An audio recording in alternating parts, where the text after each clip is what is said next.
Types of neurons. There are three types of neurons: sensory neuron, motor neuron or interneuron. Sensory neuron or afferent neuron, it conducts the impulses or messages towards CNS. It brings the informations from sensory organ, मतलब ये sensory organ से informations carry करते हैं और उन informations को regions of dendrites में देते हैं. मतलब sensory neuron में जितने भी हमारे सेंस ऑर्गन हैं वो मैसेजेस को ब्रेन तक पहुंचाने का काम करते हैं. नाउ नेक्स्ट, मोटर न्यूरॉन और एफरेंट न्यूरॉन्स, ये कैरी करते हैं इम्पल्सेस और मैसेजेस को away from the CNS, central nervous system से थ्रू, और कहाँ पे लेके जाते हैं? टूवर्ड्स एफेक्टर ऑर्गन के पास, और उसे हैंड ओवर करते हैं एक्सॉन टर्मिनल्स को.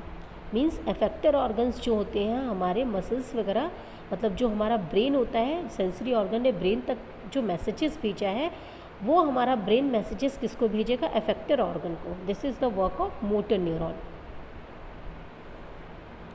नेक्स्ट, कनेक्टर और इंटर न्यूरॉन, ये क्या करते हैं? मतलब ये कनेक्ट करते हैं सेंसरी और मोटर न्यूरॉन को. Passes the messages from sensory neuron to motor neuron. Now next topic, types of nervous action. कौन कौन से टाइप्स के नर्वस एक्शन है? एक रिफ्लेक्स एक्शन है, एक वॉलंटरी एक्शंस है, एक इनवॉलंटरी एक्शंस है. Reflex action, voluntary actions and involuntary actions. तो सबसे पहले रिफ्लेक्स एक्शन के बारे में पढ़ते हैं. रिफ्लेक्स एक्शन क्या है? ये एक सडन और एक ऑटोमेटिक, मैकेनिकल और इमीडिएट, जो अचानक से हो, एक सडन रिस्पॉन्स हो टू हार्मफुल स्टिमुलाई. मतलब आपको जो आप सडन रिस्पॉन्स करते हैं, तुरंत इमीडिएट रिस्पॉन्स करते हैं किसी हार्मफुल स्टिमुलस के. मतलब कोई भी, जैसे फॉर एग्जांपल आपने किसी हॉट ऑब्जेक्ट को टच किया तो आपने अपने हैंड को तुरंत स्टिमुलस रिस्पॉन्स किया, अपने हाथ को पीछे कर दिया, सडन जो रिस्पॉन्स किया उसी को रिफ्लेक्स एक्शन कहते हैं. जैसे for example pulling the hand back from the flame. Now reflex arc क्या है? ये एक पाथवे है, pathway taken by the stimulus. ये जो स्टिमुलस होता है, जो आपके एक्सटर्नल और इंटरनल इन्वायरमेंट में जिस तरीके से आप रिस्पॉन्स करते हैं, वो ट्रैवल करता है हमारे रिसेप्टर ऑर्गन से लेके एफेक्टर ऑर्गन तक. उसी को हम रिफ्लेक्स आर कहते हैं. रिफ्लेक्स आर क्या होता है? जो मैसेजेस हैं, जो आपने स्टिमुलस रिस्पॉन्स किया है इन्वायरमेंट में, वो जो है एक पाथवे होता है. रिफ्लेक्स आर का एक पाथवे होता है कि मैसेजेस जो है हमारे रिसेप्टर, हमने किसी चीज़ को रिसीव किया, वो इंफॉर्मेशन हमारे एफेक्टर ऑर्गन के तक जाता है, उसी को हम रिफ्लेक्स आर कहते हैं. फॉर एग्जांपल, जैसे आपने कोई स्टिमुलस रिस्पॉन्स किया इन्वायरमेंट में, अब वो मैसेजेस कहाँ जाएगा? हमारे रिसेप्टर ऑर्गन के पास. रिसेप्टर ऑर्गन से वो हमारे रिसीव करने के बाद हमारे सेंसरी न्यूरॉन के पास जाएगा. सेंसरी न्यूरॉन का मैंने वर्क बताया था ना कि सेंस ऑर्गन मैसेजेस को हमारे ब्रेन तक भेजेंगे, ब्रेन से स्पाइनल कॉर्ड, फिर स्पाइनल कॉर्ड से इन्फॉर्मेशन हमारे मोटर न्यूरॉन में जाएंगे, मोटर न्यूरॉन से अफेक्टर ऑर्गन्स में, अफेक्टेड ऑर्गन के बाद हम रिस्पॉन्स करेंगे. उसी को हम क्या कहते हैं? Reflex arc. ये एक पाथवे है. जैसे आप ये देख सकते हैं इमेज में, आपने किसी हॉट ऑब्जेक्ट को टच किया तो रिसेप्टर्स आपकी स्किन में प्रेजेंट होते हैं, आपको हीट, पेन इस तरीके का फील होगा. ये हमारे सेंसरी न्यूरॉन में जाएगा मैसेजेस, फिर सेंसरी न्यूरॉन से हमारे ब्रेन में जाएगा, ब्रेन से स्पाइनल कॉर्ड में, फिर वो इन्फॉर्मेशन जो है हमारे मोटर न्यूरॉन के पास आएगा. मोटर न्यूरॉन उस मैसेजेस को एफेक्टर न्यूरॉन्स जो हमारे मसल्स में प्रेजेंट होता है, हमारे आर्म्स में, और फिर हम अपने हैंड को क्या कर लेंगे? पीछे कर लेंगे, हम रिस्पॉन्स करेंगे. उसी को, इस पाथवे को हम क्या कहते हैं? Reflex arc.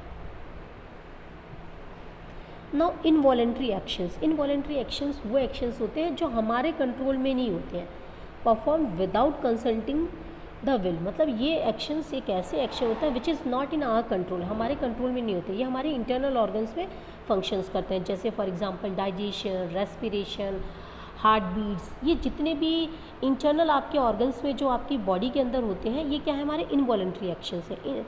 और वॉलंटरी एक्शंस वो एक्शंस होते हैं जो हमारे कंट्रोल में, performed under the control of the will, and they are connected with the functioning of external organ. ये एक्सटर्नल ऑर्गन के साथ फंक्शन करते हैं. जैसे फॉर एग्जांपल आपने किसी हॉट ऑब्जेक्ट को टच किया तो आपने अपने आप तुरंत हाथ हटा दिया. आपको रन करना है, डांस करना है, सिंग करना है, अपने हाथ से पेन को पकड़ना है, लिखने के लिए वॉक करना है, ये सब आपके कंट्रोल में है. सो ये क्या है? वॉलंटरी एक्शंस है. नाउ नर्वस सिस्टम के parts. There are two types of nervous system. CNS that is central nervous system, PNS that is peripheral nervous system. CNS के दो पार्ट हैं, ब्रेन एंड स्पाइनल कॉर्ड.